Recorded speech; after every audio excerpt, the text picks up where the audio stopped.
This next section is a combination of invited talks and some of the submissions we received in our competitive bid for a slot in this series. And the thing that made me so happy was to have my former colleague, Adrian, agree to come along today. So Adrian Athique is based at the University of Queensland, having previously served as the Chair of Arts at the University of Waikato. He's the Director of the Media, Culture and Society Program, or was, the Director of the Media and Culture Society Program at the University of Essex. His research addresses the culture, sociology and economics of the media, especially in Asia, and he's the author of The Multiplex in India, Indian Media, Digital Media and Society, and Transnational Audiences. There's so many. And he's also edited a number of recent volumes on media and digital economies, including the Indian media economy, digital transactions in Asia, and platform capitalism in India. So there's hardly anyone we could have asked without any greater expertise on the Indian context. I'll let Adrian speak, and then we'll introduce Ramon and our final speaker, Nancy, after that. Thanks.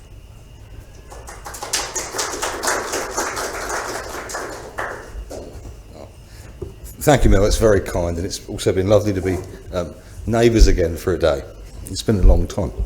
That was a very generous introduction for what's actually going to be a sort of generalist paper following, some really kind of well-researched papers that you've been hearing so far. And so what I've done is moved a little bit away from what's in the programme to try and get a bit closer to issues of recycle, reuse and repair.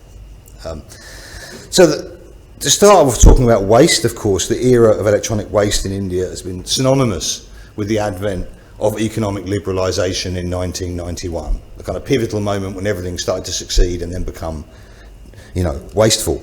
A critical turn towards consumerism, imports, greater access to information and communication. So the liberalisation agenda also marked a seismic structural shift in economic development, from the rural economy to the reshaping of urban India, and a political shift from targeting poverty to bolstering the urban middle classes. And at the shop front, liberalisation began with a media and communications boom. That's the first sort of low-hanging fruit. So from 1993 onwards, you had satellite and cable TV appearing often illegally in neighbourhoods, providing kind of internal networks with all kinds of, international television channels, local weddings, sports betting, everything for, $1 a month. Yeah, a kind of great era of, profusion, really.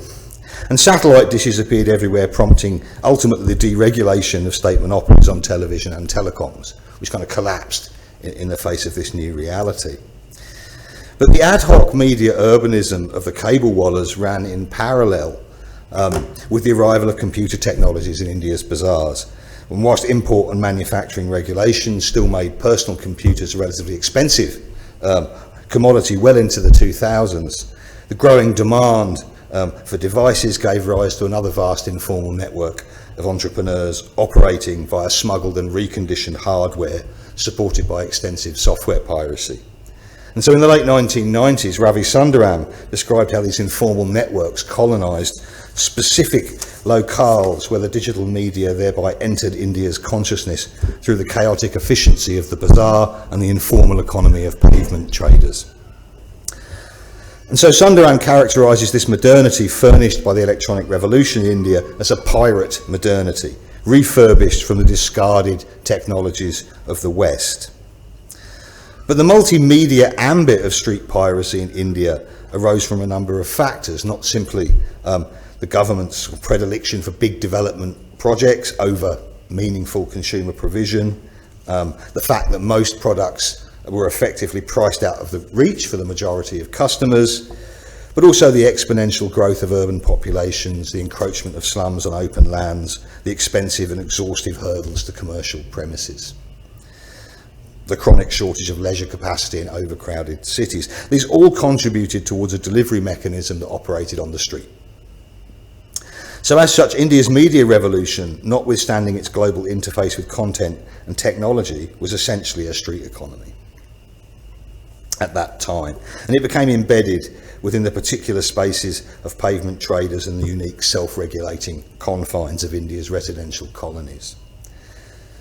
So India's encounter with the digital was initially marked by appropriation, informality and opportunistic mobility, and firmly embedded into local relationships of exchange.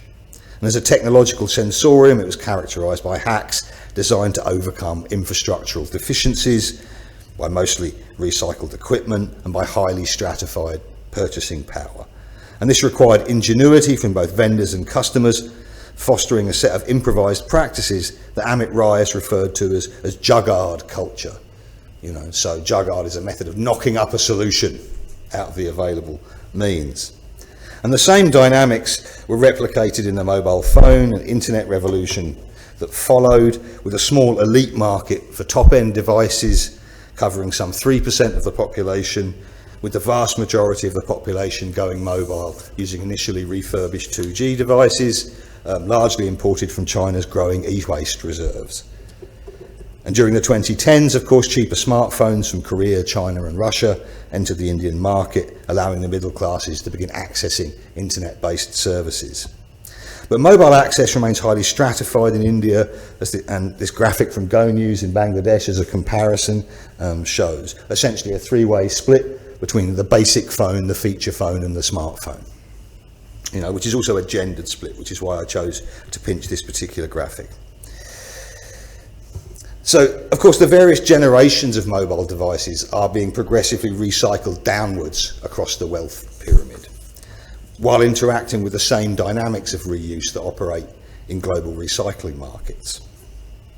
Now, in terms of supporting infrastructure, you have a vast informal network of mobile phone kiosks on the pavements of India.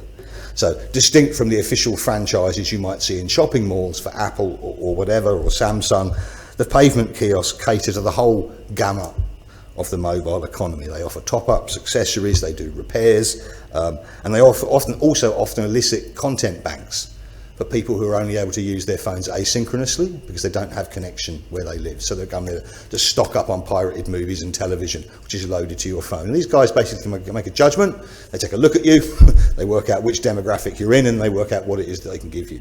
And of course, they also will buy and refurbish devices and do part exchange, etc., etc. Right? So it's a highly sophisticated informal economy, and it effectively provides the retail layer for 90% of India's device economy, more or less. Okay. So in order to cater effectively to such diverse requirements in a highly stratified market, the mobile kiosks are densely networked into the recycling and repair chains of India's informal economy, along with wholesalers for refurbished imports. And the capacity of this pirate modernity sector, if you like, has grown significantly over 3 decades. It's consistently able to provide wider and deeper services at lower cost than the formal sector. So this is why for the kind of formal mobile repair market, device repair market, the recycling sector, all of them are saying we can't run a business because these informal guys are just all over us. They're already doing it. They're way cheaper. There's no viable business. You can't compete with them. And so along with the proximity of cheaper compatible and counterfeit goods from China, the efficiency of India's informal mobile support network has really stopped official manufacturers from moving beyond what India calls the creamy layer. They've sort of been stuck there. So aside from its horizontal connections across the informal retail economy, the predominance of repair and reuse links the digital economy closely with India's largely informal economy of waste management. So as Asha Doran and Robin Jeffrey have noted, the issue of waste is a long-standing and fraught dimension of Indian society. Because waste is associated with contamination, its management has historically been left to the lowest social groups in society to handle and process. So it's a centuries-old debate.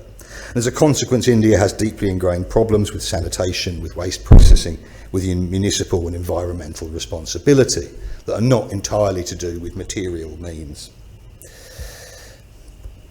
So the trickle down of the garbage water is also often found elsewhere in the world.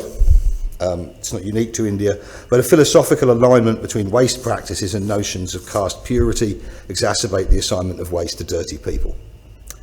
fostering the notion that all forms of garbage naturally become the province and responsibility of the most marginalised, who are then stigmatised for those occupations which effectively become hereditary.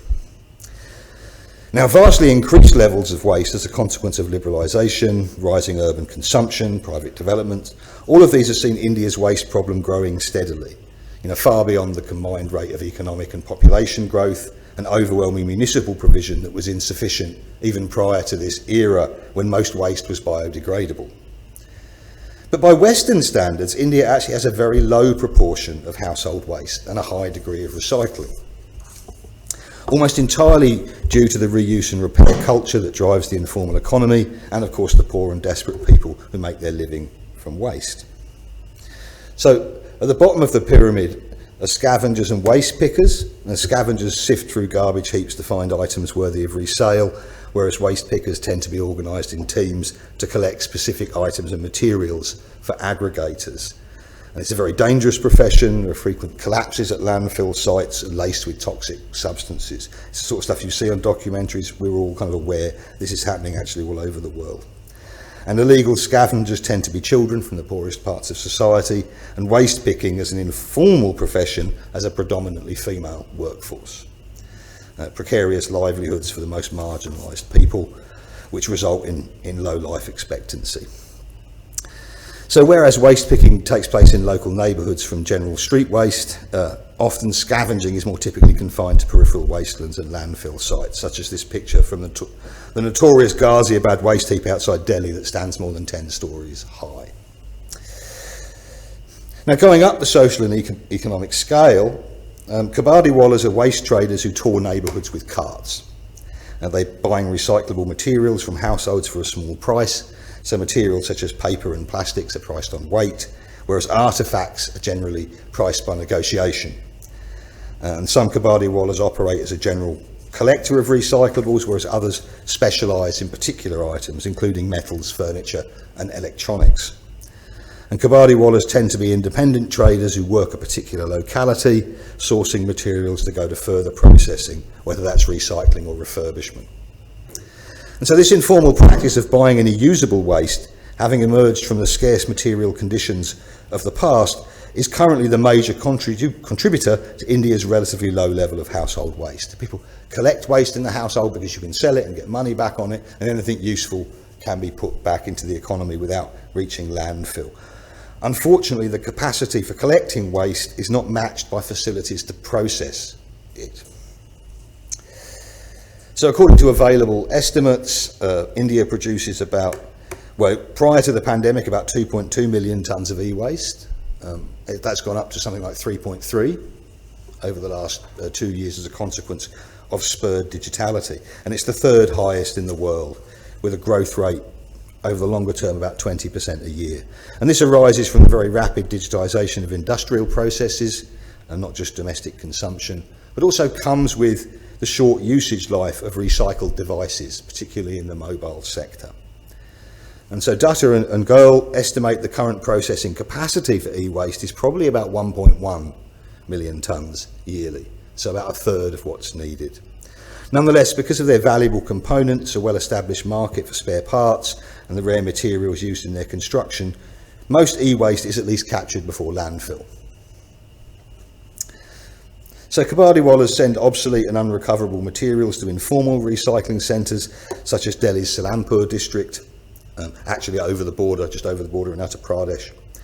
And here the local community melt down wires for their metals, they desolder circuit boards, they used acid treatments to extract minerals from devices, whereas the associated plastic and glass waste is for less interest, it's commonly burned or dumped. And most of that work takes place out of sight with significant health risks again for workers. So across India, 95% of e-waste is being recycled in this informal sector, where safety standards are low, compliance with and enforcement of India's e-waste management and handling rules are not a feasible proposition. So the legislation has been around since 2011, it's been updated twice, and still actually practical terms doesn't really exist. But the capacity of India's informal sector to process waste is nonetheless being seen as a significant business opportunity. So According to some figures, some 70% of the waste being processed in India is now being imported from abroad, which is an illegal but widespread practice. And platform startups such as Kabadiwala Connect have identified informal collection networks as a sector that's ripe for platformisation. And so here local Kabadiwalas and aggregators become connected to larger sorting stations run by the platforms, with household customers being offered a more formalised service via smartphones. And as with other platform business models, online Kabadi services are poised to start offering loans, to help localised aggregators expand their businesses and to allow new operators to set themselves up as Kabadiwalas. So a formalisation of the informal, which is the principal mode of platformisation in India. And Siddharth Handa, CEO from Kabadiwala Connect, says, "We realised there was a business case and the main objective is to prove that it's possible to procure consistent volumes from the informal sector and to provide benefits in terms of better price, better pickup times, clearer signals on market dynamics." So, Armin Luthra et al. This year have observed that the creation of platform startups seeking to formalise Kabadi processes reflects a general trend in the developing world, where platform businesses are not about creating informal and casual labour, as they are in the West, but about organising and aggregating the existing informal economies. So in that light, they claim that the recent rise of Kabadi platforms offer economies of scale, mostly for waste processors further up the chain, while they cut out local aggregators and ultimately dispossess traditional Kabadiwalas of their neighbourhood businesses. And so, as ever, the main benefits of platformisation in this domain are legibility, where the workings of waste processing becomes visible and potentially subject to proper management. And as ever, the problem with platformisation is the creation of private monopolies, funded by a 20% cut from the Kabadis, who are obliged to work on the platform because they can't effectively change professions. So it's a lock-in, right? But the growing burden of e-waste has to be understood not just in the expansion of pirate modernity, but also in light of the flagship Digital India programme that's made digital access mandatory, to gain access to public services across the whole kind of gamut of the Indian state, thereby compelling rapid expansion in mobile internet use. So if you don't have a mobile, you don't have an Aadhaar ID, you can't get starvation rations, you can't get the 100-day work guarantee, you can't get anything, you can't get a bank account, etc., etc. Okay. And the kind of rollout of Digital India has progressed alongside the Make in India initiative, which mandates the digitisation of all industrial processes alongside expansion of the electronics sector. And of course, the more recent push for data sovereignty, for which hundreds of data centres are currently being built across India, making up almost a third of the real estate market, urban real estate market. With scant regard for the environmental impact of the power and cooling needs that such a vast system will require. So I'm right near the end now, I hope I'm not over time. So essentially you have a very hot environment, it's 40, 45 degrees for much of the year, you have intermittent rainfall and you want to build all these kind of power centres. Who's going to build them? Well, the companies, the infrastructure companies that are kind of behind Digital India, which underwrites their platform offerings. But consequently, with all of that, we can expect the overall burden of e-waste in India to keep going up by 1.1 million tonnes a year, if all that flows together. And it's in this broader context that India moved in 2022 to set up a committee charged with introducing right to repair legislation. And in doing so, India has followed its customary path of replicating EU, US and or UK legislation for the information technology sector, which is sort of effectively the chat GPT of policy making, really, sort of how this works. So although the circumstances are markedly different, the principal discourses remain centred upon the rights of consumers to enjoy longer usage life for the products they buy, and the commercial rights of third-party repairers to circumvent manufacturer locks in order to maintain and upgrade their digital devices. Some of the direct text there. Now, public commentary around this initiative is centred upon the consumer benefits for the quarter of the population using smartphones, because they're really the ones who sort of dominate the public sphere. expanding the use life, slowing the progression of those devices down the use pyramid. And attention is also being given to the economic attention is also being given to the economic potentials of employing India's legions of technology graduates and the vast armies of informal repairers to constitute a $10 billion a year business refurbishing devices for Western markets. Now, an unspoken benefit, of course, is the effective legalisation of what India's informal sector has already been doing for 3 decades. But what's missing, of course, is an effective plan for managing the environmental impact of expanding the reuse and repair economy, the danger of normalising the e-waste import economy, alongside the exponential growth of domestic e-waste coming out of digital India. But perhaps the most serious omission in the embrace of the right to repair is the continuing neglect of the human rights of repairers.